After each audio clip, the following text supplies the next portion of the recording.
Okay, so moving on to number 20, and this is your lesson 33 part 2 video. So we left off at number 19, we're ready for number 20. When you solve this equation, you have two solutions. However, only one of them makes sense. Which one is it and why? Well, we had a time of 8 seconds and a time of -4 seconds according to the math. So when we look at that, of course, the positive answer is going to be the only reasonable solution because at -4 seconds doesn't make sense to have negative time. Also here on number 20, I did include this alternate way of solving it. So if you would have preferred to use the quadratic formula, or if you did use the quadratic formula, you can check your process here to show that, you know, this is also another way of solving it. That might be good just to jot down for your notes if you want to see the two different ways of solving it. Factoring as well as quadratic formula ended up giving you the same result, so that's important to note as well.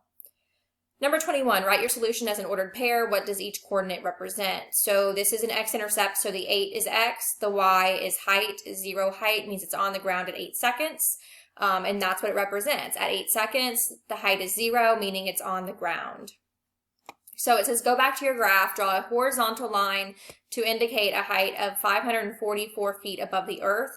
Estimate the approximate times that the rocket was 544 feet above the earth. So this is demonstrating that you can use your graph to collect data. Once you have it graphed, scrolling back, we want to see at a specific height, 544 would be about here, and we can pretty easily see that there are two times at which the rocket is exactly that height. Once while it was ascending, and then another while it was descending.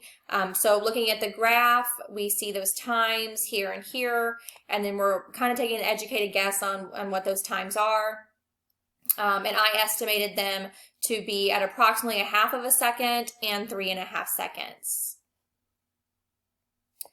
It says rewrite the function h of t so that it is equal to 544. So I plugged in or substituted 544 into my height, and now I'm basically going to explore the time that the equation would give me using that height. I already looked at the time that the graph would give me at that height. Now I'm going to confirm that with an equation, doing the math basically. What method would be best to solve here? Well, the quadratic formula would certainly be the most efficient because, you know, not all quadratic functions are factorable. Completing the square gets a little messy because there's quite a bit of steps. So the quadratic formula tends to be my go-to method, of which I used here on number 25, where it asks us to solve. So, of course, I subtracted the 544 first to make sure there's 0 on one side, which is what it has to be set up as structurally in order to use the quadratic formula. And then I plugged in my A, B, and C values into the formula. I simplified that and I ended up with about 3.414 seconds. Remember, we estimated at 3.5, so that's pretty close. And 0.586 seconds, and we estimated at 0.5 seconds. So that is pretty darn close. You know, looking at the graph gave us a very close answer, a good estimate. It did not give us the exact answer down to, you know, all these decimal places, but we were able to get pretty darn close, so that is promising. Number 26, why do you think you were asked to round to the thousands place as opposed to giving a whole number answer?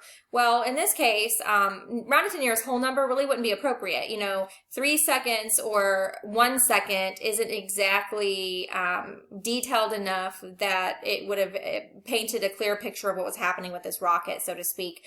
So sometimes you're going to have to include those decimals to be as accurate as you can possibly be, or as close to accurate as possible. All right, so what I want you to do when you're ready is go ahead and try task 7. That's going to include number 27, A, B, C, and D, and then we'll bring it back together to kind of discuss that. Okay, so they've given us a function. They told us that h of t represents the height of a diver above the surface of a swimming pool t seconds after she dives. So think about what's going to happen once the diver dives, what's going to happen to the height. So she begins her dive on her platform. What is the height of the platform? So basically we want to see what's the starting height here above the surface of the swimming pool, and how do we know? Well, if you plug in a 0 for t for time, meaning starting time, what was her height, you get 30, which is going to also be your y-intercept, because you can see that that's your constant here within your quadratic function. Letter B, at what time does the diver meet her maximum height? So in other words, you want to find the vertex. The vertex is going to either be your minimum or maximum depending on if your parabola opens upward or downward. And since this is representing a diver, it's going to be kind of an upside down parabola. So we're looking for a maximum, a vertex, which is a maximum. So we are plugging in that x value, or excuse me, we're finding the x value by doing our negative b over 2a right here, which gives us about 1/4 of a second, or 0.25 seconds. And then in order to find the y value, the height, or the h of t in this situation, we're going to input that back into the function and solve. So remember to follow your order of operations here, square it, then do your multiplication, then add, and you get a height of 31. So the vertex, or the maximum, is at 1/4 of a second, 31 feet. So think about what that means for the diver. It takes her 1/4 of a second. She jumps. It takes her 1/4 of a second to reach her maximum height, and then after that, of course, she starts descending, or diving into the pool, going down into the pool. Okay, so how long does it take the diver to reach the water? Round to the nearest thousandths. It looks like with our quadratic formula, we get two different answers, of course. According to the function, the height is at 0, or the diver is at the water at 2 times, but 1 time is negative, and that's unreasonable within the context of this problem. We're not going to have negative time. So the diver reaches the water, we're going to take our positive answer here, at 1.642 seconds after the dive begins. All right, determine the times at which the diver is at a height of greater than 20 feet.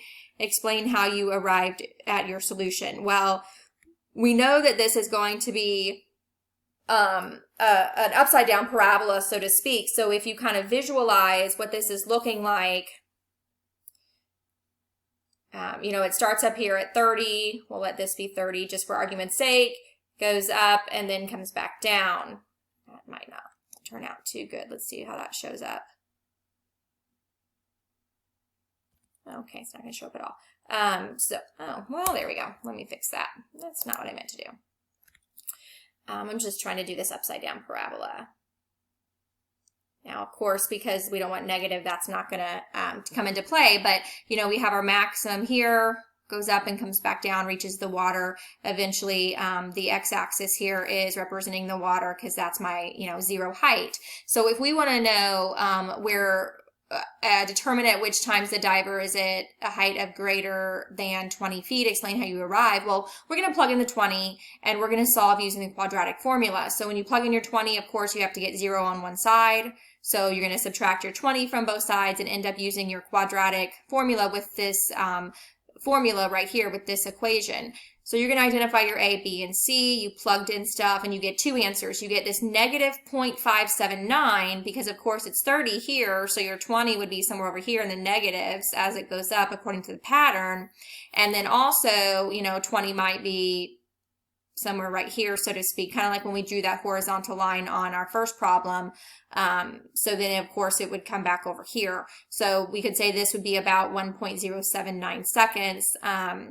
So the diver is above this 20 feet pretty much from the beginning, where they started at 30 feet above the ground, all the way until at 1.079 seconds, at which time they cross that barrier and go below that as they're, diving towards the water. Okay, so that concludes your video for Activity 33, Part 2. Thank you.